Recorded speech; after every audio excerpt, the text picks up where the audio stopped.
Welcome in, everybody. Today, we're going to be diving deep into the career of Kevin Costner. Yeah, always a good one. You sent in this awesome biography overview, Mm-hmm. and it seems like you want to go beyond, Mhm. just the basic facts and kind of get into, what makes his career interesting.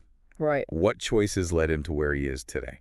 Yeah. Like a puzzle. Oh, totally. Yeah. All those choices, those successes, those films that maybe, didn't quite land. Right. What does it all add up to? What does it all mean?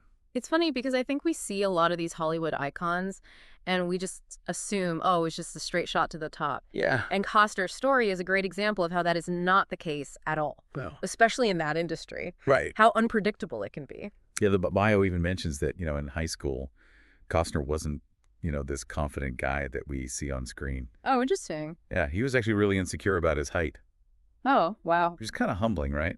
To think of someone who embodies, strong charismatic presence on film, Yeah. had these early struggles with self-doubt.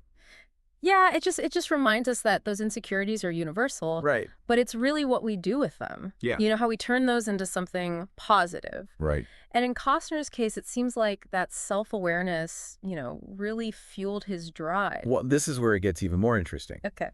You know how some actors are just born to perform, Sure. like they're on stage, practically from childhood. Yeah. Costner studied marketing in college. Really? Marketing. Wow. Not theater, not film. Ah. So it makes you wonder if there's a connection there. Yeah. Like, how did that play into his career? Yeah. Did that business mindset, in a way, affect how he approached his career?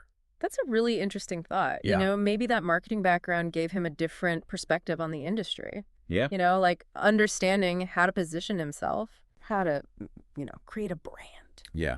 That's cool. And he certainly had to hustle in those early days. I bet. The bio talks about years of classic struggling actor stuff. Oh, yeah.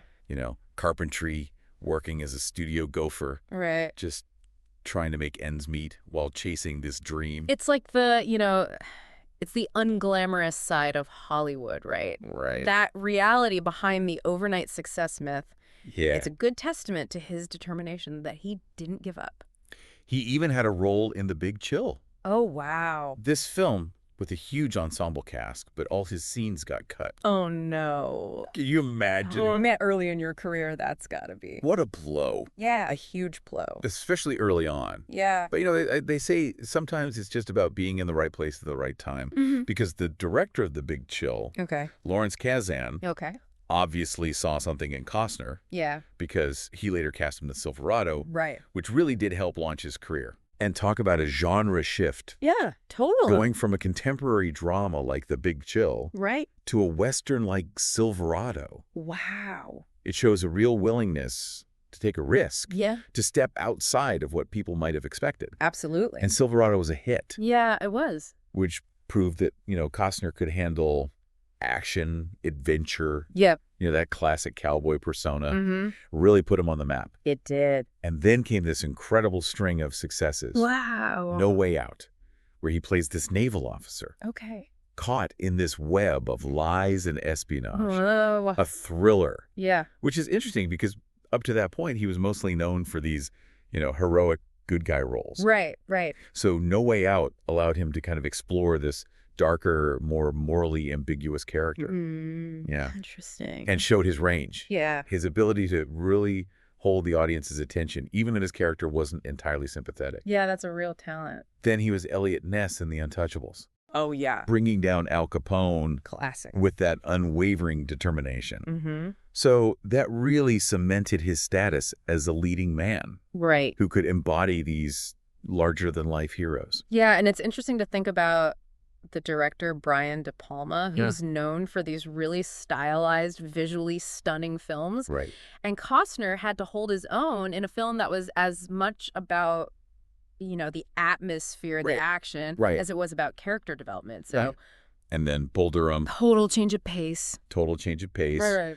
A baseball rom-com Yeah. where he got to show off his comedic timing. Yeah, yeah. Playing Crash Davis, the Yeah. veteran catcher. Mm-hmm. It's like he embodied that kind of like world-weary but still charming everyman. Right. Bull Durham really solidified his appeal to this wider audience, right? Yeah. He wasn't just the action hero Right. or the serious, dramatic actor. Mm-hmm. He could be funny. He could be relatable. Yeah. He was the guy you wanted to have a beer with. So it broadened his appeal significantly. For sure. And who could forget Field of Dreams?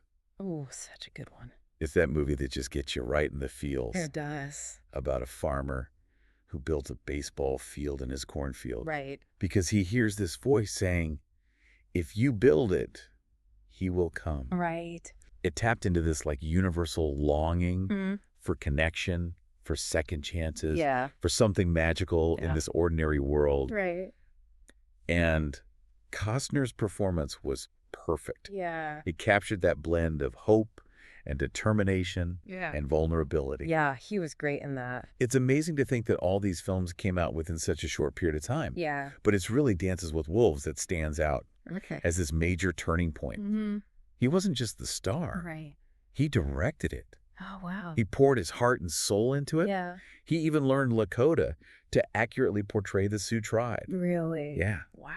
This was clearly more than just a job for him. That's so cool. It was a passion project. Yeah. An 18-month commitment to bringing this epic story to life. Wow. And it paid off. Not just commercially, but critically. Right. To win Best Picture and Best Director at the Academy Awards. Oh. For your directorial debut. Especially for your directorial debut. I mean, it's incredible. That's a huge accomplishment. It really speaks to his vision and his dedication. Absolutely. But it also begs the question, how do you follow up a success like that? Right. What do you do next? What do you do next? That's the challenge, right? How do you top a film like that? Yeah. One that wins Best Picture and Best Director. Right. And that seems to be the question that followed Costner through the next phase of his career. Yeah, because after Dances with Wolves, it was a little bit of a roller coaster, wasn't it? It was. He had successes like Robin Hood, Prince of Thieves.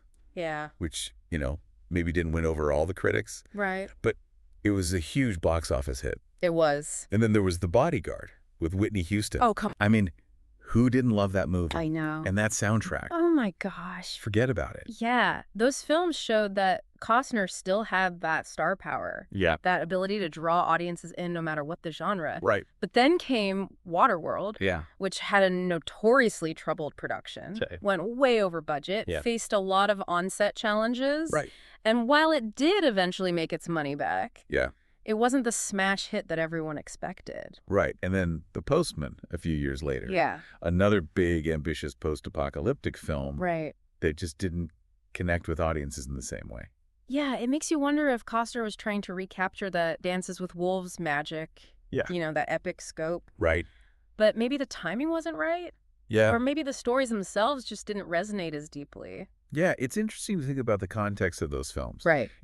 Both Waterworld and The Postman were set in these dystopian futures. Yeah. And maybe audiences in the late 90s weren't quite ready for that kind of bleak outlook. Yeah. Or maybe, like you said, it was a case of trying to replicate a formula that worked before without necessarily capturing the same spirit. Right. It's like that saying, you can't step in the same river twice. Right. Even if you try to recreate something, it's never going to be exactly the same. Yeah, and maybe for Costner, those films were about pushing boundaries. Yeah. Taking risks, even if they didn't always pay off the way he'd hoped.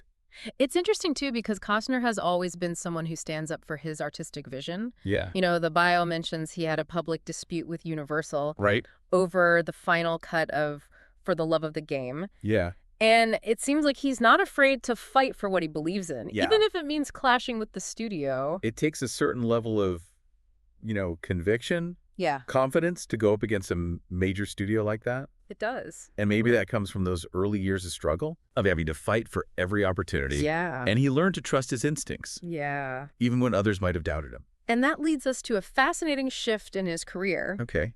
the move to television. Okay. In 2012, he starred in the miniseries Hatfields and McCoys, Okay. which, if you haven't seen it, Yeah. definitely worth checking out. Okay. He won an Emmy Wow. for his portrayal of Devil Anse Hatfield, Okay. the patriarch of the Hatfield clan. Yeah.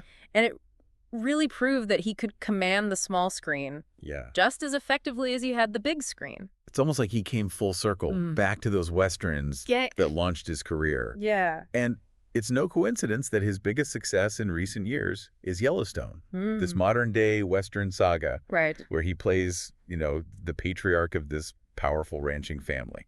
Yellowstone seems tailor-made for Costner. It You know, does. he gets to embody that stoic, rugged masculinity Yeah. that's become his trademark. But there's also a vulnerability there, Yeah. a depth to his character that keeps you invested. Yeah. And the show itself taps into those classic Western themes of No. family, legacy, Right. land, and power, Yeah. but with a contemporary edge. It's interesting how certain themes seem to recur throughout his career. They do. Westerns, historical dramas, Yeah. stories about men who are trying to hold on to their values in a changing world. Right. Maybe those themes resonate with him personally. Yeah. Or maybe he's just drawn to those kinds of roles Yeah. because he embodies them so well. It's like those themes are woven into the fabric of his persona, both on screen and off. Yeah. And that brings us to something that might surprise you. Okay. The bio mentions that Costner has a country rock band What? called Modern West. Kevin Costner, the actor, is also a musician. He is. I did not know that. It's true. Well. They've released several albums, Right. even one that was inspired by Hatfields and McCoys. It really speaks to this creative spirit that goes beyond acting. I love that. Yeah. It's like he's constantly exploring, Yeah. pushing himself in different directions. Mm-hmm. Makes you wonder, is there anything this guy can't do? Yeah, it seems like he's always just been driven by this need to tell stories, Yeah. whether it's through film or TV or even music. Yeah. It's like he can't be confined to just one box. That's what makes his career so fascinating. He's not afraid to experiment, Right. to take risks, Mhm. to try new things, Yeah, yeah. He could have easily stayed in his comfort zone, Right. churning out those blockbuster action films. Yeah, But he's always pushing himself further, yeah. exploring different genres, different mediums. It makes me think about that question we asked earlier. Mm-hmm. How do you follow up a success like Dances with Wolves? Right. Maybe the answer isn't about trying to replicate that success, Yeah. but just about constantly evolving, Yeah. constantly seeking out new challenges. I think that's a great point. And I think it's a valuable lesson for all of us, Mhm. regardless of what we do. Yeah. It's not about reaching a certain point and then just coasting. Right. You got to stay curious, stay hungry, Yeah. stay open to new possibilities. It's like he's saying, don't define me by my past successes. Right. Look at what I'm doing now. Look at where I'm going. Exactly. And that kind of brings us back to you. Yeah. You know, you're clearly interested in delving deeper into Costner's career, Yeah. understanding the choices that he's made, the paths he's taken. Mm-hmm. So I'm curious what stands out to you about his journey. I think what strikes me is how his career kind of reflects this idea of the American dream, Okay. but with a twist. Yeah. It's not just about, achieving fame and fortune. Yeah. It's about pursuing your passions even when they lead you down these unexpected roads. Yeah. Even when you face setbacks and disappointments. Yeah, that's a great point. Yeah. It's about resilience, Yeah. determination, and that unwavering belief in yourself, Mhm. even when other people might doubt you. And it's also about recognizing that success isn't a straight line. Right. There's going to be ups and downs, Mhm. twists and turns. Totally. But it's the journey itself that matters. Yeah. The lessons you learn along the way. And sometimes those detours, those unexpected challenges, Yeah. they're the things that really shape us. They Yeah. force us to grow and evolve. So as we wrap up our deep dive into Kevin Costner's career, I think the takeaway is this. Okay. Don't be afraid to carve your own path. Mm-hmm. Embrace those challenges. Yep. Learn from your mistakes Yeah. and never stop exploring. Couldn't have said it better myself. And, Yeah. if you happen to be a fan of Kevin Costner, Yeah. I think it's safe to say that we can look forward to many more years of his work, I think so. both in front of the camera and behind it. I agree. He's a true original, Yeah. an artist who's constantly pushing boundaries and challenging expectations. Well said. Yeah. And to our listener, Mm-hmm. thanks for diving deep with us today. Yeah. Thanks for listening. We hope you've enjoyed this exploration of Kevin Costner's fascinating career. Absolutely. And if you're ever looking to learn more about any other topics, you know where to find us. Until next time, keep exploring, keep learning, and keep diving deep.